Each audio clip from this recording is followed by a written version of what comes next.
Мугалим бул кесиптердин эң эле ардактуу, сыймыктуу жана ханышасы деп айтылып келет. Мына ушул тармакта Ош шаарындагы мектеп, бала бакчаларда жалпы 3500дөн ашык агартуучулар эмгектенет. Катарында өмүрүн балдарга арнап, узак жылдан бери тарбиячылыкты аркалаган Мээркан Матраимова да бар. Каарманыбыз 31 жылдан бери бир бала бакчада жумуш алмаштырбай эмгектенип келет. Бул бакчада эмгектенип калышыма мен ушу кесипти сүйгөндүгүм себеп болду деп ойлойм.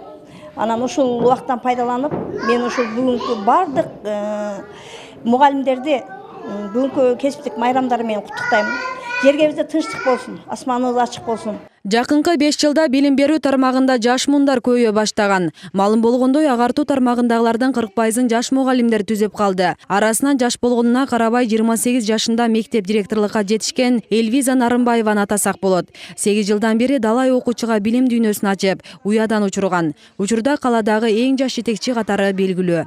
Мисалы, мектепке кирип келатканда же кайсы жерде болбосун окуучулардын атайын ошол адамдар үчүн керектүү адам катары алардын күлүмдөгөн көздөрү менен салмазбы жеке деген сөзүн аябай мага жылуу сөз катары ошону баалап келем да. Улуу окумуштуулар мугалимди тарыхты өзгөртө ала турган адам катары сыпаттаган. Анткени келечек муундарды тарбиялаганда мына ошолор. Өлкөдө мугалимдердин кесиптик майрамы жыл сайын белгиленип келет. Азыркы тапта жер-жерлерде иш-чаралар уюштурулууда.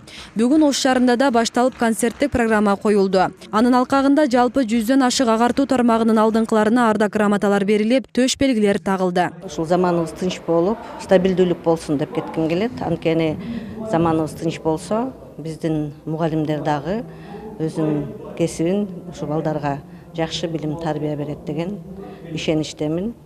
Бул залда куттуктоого мэрия өзүнүн пландары менен келди. Мэриянын көптөгөн грамоталары жана башка сыйлыктары ошол эмгектенип жаткан мугалимдерге берилди. Ошол сыяктуу эле шаардык кеңеш өзүнүн баасын берди, мугалимдердин эмгектерин белгиледи.